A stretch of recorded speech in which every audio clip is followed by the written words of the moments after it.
Belty Group Property of All Sater បនចូលឆ្នាំថ្មីនិងពិសាហាសាមគ្គីជាមួយបុគ្គលិកប្រមាណ 3000 នាក់នៅសាកលវិទ្យាល័យ Belty អន្តរជាតិទី 2 កាលពីរសៀលថ្ងៃទី 12 ខែមេសាឆ្នាំ 2025 Belty Group បាន Property of All Sater បនចូលឆ្នាំថ្មីប្រពៃណីជាតិឆ្នាំម្សាញ់ស័ព្ទស័កពុទ្ធសករាជ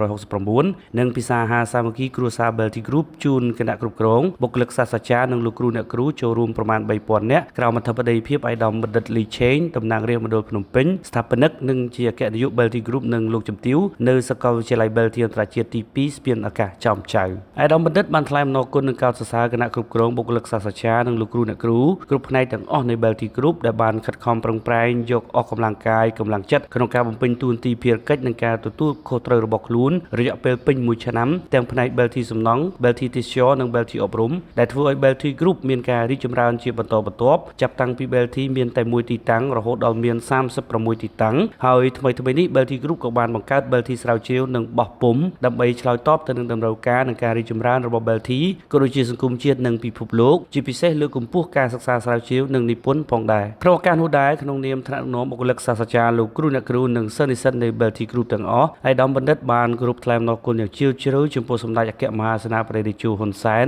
ប្រធានព្រឹទ្ធសភានិងជាអតីតនាយករដ្ឋមន្ត្រីដែលតែងតែគាំទ្រនិងផ្ដល់ឱកាសយ៉ាងពេញលេញដល់វិស័យអប់រំផ្នែកឯកជនបានចូលរួមចំណែកក្នុងការបណ្ដុះបណ្ដាលធនធានមនុស្សជាមួយរាជរដ្ឋាភិបាលជាពិសេសនៅក្នុងនីតិកាលទី 7 នេះរាជរដ្ឋាភិបាលកម្ពុជាដឹកនាំដោយសម្ដេចមហាបវរធិបតីហ៊ុនម៉ាណែតនាយករដ្ឋមន្ត្រីបានដាក់ចេញនូវយុទ្ធសាស្ត្របញ្ចកោណដោយកំណត់យកមនុស្សជាអាទិភាពទី 1ក្នុងចំណោមអាទិភាពគន្លឹះចំនួន 5 គឺមនុស្សផ្លូវទឹកភ្លើងនិងបច្ចេកវិទ្យាជាទីបញ្ចប់ឯកឧត្តមបណ្ឌិតនិងលោកជំទាវបានជូនពរដល់បុគ្គលិកទាំងអស់ក្នុងឱកាសពិធីបុណ្យចូលឆ្នាំថ្មីប្រពៃណីជាតិខ្មែរព្រមទាំងបានអញ្ជើញចូលរួមរាំលេងកម្សាន្តនិងចាប់ឆ្នោតផ្សងសំណាងជូនបុគ្គលិកទាំងអស់ផងដែរ